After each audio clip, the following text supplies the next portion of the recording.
Report on Wave FM 91.7 Port Harcourt. I am ADEKUNLE ADEJUMO. The Federal Competition and Consumer Protection Commission has expressed concern over the increasing prevalence of unsafe and substandard products in the Nigerian markets. The agency warned that this trend is eroding consumer trust and undermining the country's economic integrity. The Executive Vice Chairman and Chief Executive Officer of the FCCPC, Tunji Bello, raised the alarm on Wednesday in Abuja during the commemoration of World Consumer Rights Day 2026 and the 9th National Consumer Contest Awards. Speaking on the theme, Safe Products, Confident Consumers, Bello said the rising uncertainty around product safety is already affecting market behavior and consumer confidence. The Minister of State for Petroleum Resources, Oil, Henikin Lokobiri, has wooed investors to invest in Nigeria, saying government policies have secured the right environment for them to thrive. Lokobiri, who spoke at the Sarah Week by S&P Global in Houston, Texas, the United States of America, said Nigeria's crude is one of the best in the world. He specifically said that his ministry has held talks with major international oil companies such as Shell, Chevron, Total, Eni, and ExxonMobil.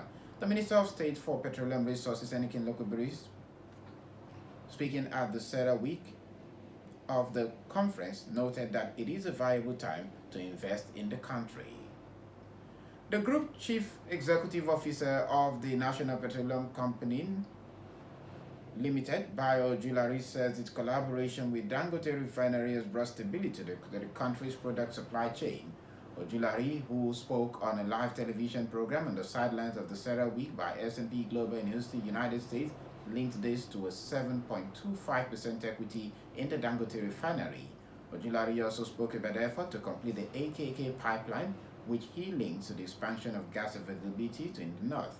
He said the NNPC is on a journey, and with the Petroleum Industry Act (PIA), the company must move into performance and culture change.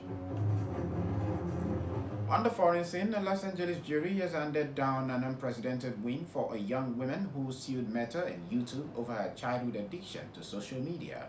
Jurors found that Meta, which owns Instagram, Facebook, and WhatsApp, and Google, owner of YouTube, intentionally built addictive social media platforms that harmed the 20-year-old's mental health.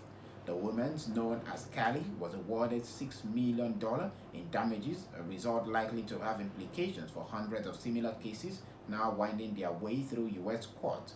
Meta and Google said separately that they disagreed with the verdict and would both appeal. Now moving on to the foreign exchange market, $1 US traded for 1,380 naira at the parallel market, while British pound sterling went for 1,850 naira. Meanwhile, €1 traded at 1,586 naira at the same platform. Moving on to the crude oil market, a barrel of Brent crude traded for $104.49, an increase of 55 cents and 4.4%.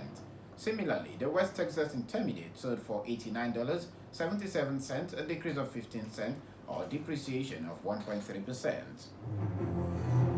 And that's Business Report this afternoon as compiled by Ayo Odungweru. You can also listen to us on wavefm917.com. For pictures and stories on the news, follow us on Facebook and X at 917WaveFM and at Wave917FM on Instagram and Threads. Remember, Nigeria is our only country.